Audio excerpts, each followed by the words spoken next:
एक बार की बात है। गौतम बुद्ध अपने शिष्यों के साथ बैठे थे। उसी समय राजा अजातशत्रु वहां पहुंचे और बुद्ध से कहने लगे, हे बुद्ध, जब से मैं आपका शिष्य बना, हर कोई मेरा शोषण कर रहा है। आपका शिष्य बनने से पहले सभी लोग मुझसे डरते थे, क्योंकि उस समय मैं बहुत कठोर था और मैं किसी को मौत की सजा देने से पहले एक बार भी नहीं सोचा करता था। लेकिन आपका शिष्य बनने के बाद मेरा किसी को दंड देने का मन नहीं करता और ना ही मुझे गुस्सा आता है। मैं शांत हो गया हूँ और सभी को दया भावना से देखता हूँ।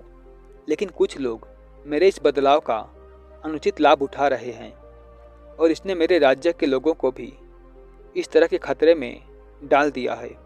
कृपया आप मुझे बताएं कि मुझे अब क्या करना चाहिए। राजा अजातशत्रु की यह बात सुनकर गौतम बुद्ध उन्हें एक कहानी सुनाते हैं और कहानी कुछ इस प्रकार है। एक बार एक बड़े पेड़ के नीचे एक जहरीला सांप रहता था। पेड़ एक गांव के पास में एक कोने में हुआ करता था।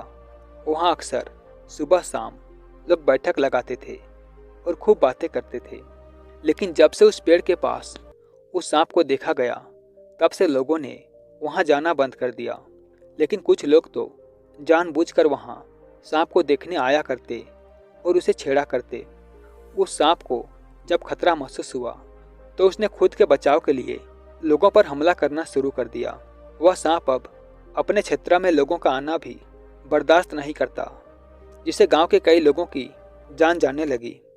इस तरह पेड़ के आसपास जब भी कोई हलचल होती तो सांप वहां आ जाता और हमला कर देता। सांप की दहशत अब पूरे गांव में हो गई। अब लोगों ने बिल्कुल ही उस पेड़ के पास जाना बंद कर दिया।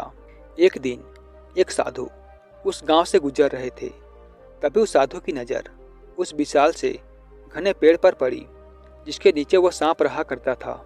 घने पेड़ को देख साधु के मन में विचार आया कि चलो वृक्ष की इस ठंडी छांव में नीचे बैठकर कुछ देर ध्यान लगाया जाए।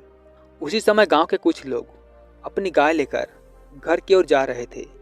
तभी उन लोगों की नज़र जब उस साधु पर पड़ी, जो कि उसी पेड़ की तरफ ही जा रहा था। तभी लोगों ने उस साधु को सांप के बारे में सावधान करते हुए कहा कि आप उस पेड़ के पास मत जाना। वहाँ एक जहरीला सांप रहता है, जो जरा सी हलचल होने पर हमला कर देता है और अब तक कई लोगों को काट भी चुका है। लोगों की यह बात सुनकर साधु मुस्कुराए और उस पेड़ की तरफ चल पड़े। जगह को थोड़ा साफ करके जैसे ही साधु ध्यान करने के लिए बैठे, तभी सांप हलचल सुनकर साधु के सामने आ पहुंचता है और फुफकारने लगता है।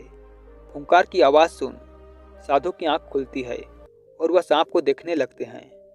वह सांप की आंखों में देखते हुए एक मंत्र बोलते हैं और मुंह से फूंक मारते हैं। तभी चमत्कारी रूप से वो सांप साधु से बात करने लगा। अब दोनों एक दूसरे की भाषा को समझ सकते थे। सांप साधु से कहता है, हे मनुष्य, क्या तुम मुझसे नहीं डरते? क्या तुम नहीं जानते यह मेरा क्षेत्र है और यहाँ आने की किसी की हिम्मत नहीं है? साधु ने करुणा से कहा, इसमें डरने की क्या बात है? मैं किसी चीज़ से नहीं डरता, क्योंकि जब मैं जीने का लोभ नहीं रखता तो मृत्यु से क्यों डरूं? सांप साधु की ये बातें सुनकर चौंक गया, क्योंकि सांप की इससे पहले ऐसे लोगों से मुलाकात हुई थी जो उसे मारना चाहते थे या उसके डर से भाग जाते थे। लेकिन वह ऐसे व्यक्ति से कभी नहीं मिला था जो उसे नहीं डरता। सांप साधु से इतना प्रभावित हुआ कि वह साधु के चरणों में पड़ गया और बोला, हे प्रभु, आप बिल्कुल सही कह रहे हैं। आज तक मैंने जो कुछ भी किया अपनी जान बचाने के लिए किया है।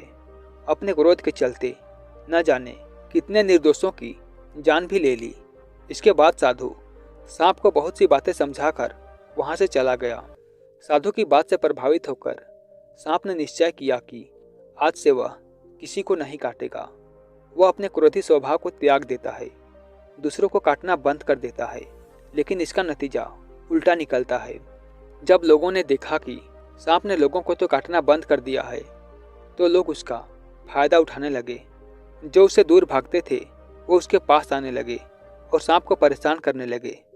बच्चे उस पर पत्थर फेंक कर मारने लगे, जिससे सांप आए दिन हमेशा परेशान और घायल रहता था वह बहुत दुखी था क्योंकि वह अपने जीवन का सबसे कठिन समय बिता रहा था। एक बार वह साधु फिर से उसी गांव में आए और उसी पेड़ के नीचे बैठ गए। तभी साधु की नज़र जब दयनीय हालत में पड़े उस सांप पर पड़ी तो साधु ने उस सांप से पूछा, हे मित्र, तुम्हारी ये हालत कैसे हो गई? तुम इतने घायल और इतनी दयनीय स्थिति में कैसे आ गए? सांप ने कहा, जब से आपने मुझे अपने हिंसक स्वभाव को छोड़ने के लिए कहा, तब से मैंने निश्चय किया कि अब मैं किसी पर हमला नहीं करूंगा।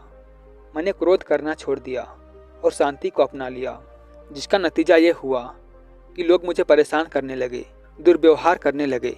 कोई पत्थर से मारता है तो कोई डंडे से पीट कर चला जाता है। सांप की बातें सुनकर साधु ने कहा, मित्र, मैंने तुमसे कहा था कि बेवजह दूसरों को मत काटो, लेकिन मैंने तुम्हें तुम्हारी आत्मरक्षा के लिए हमला करने से नहीं रोका था।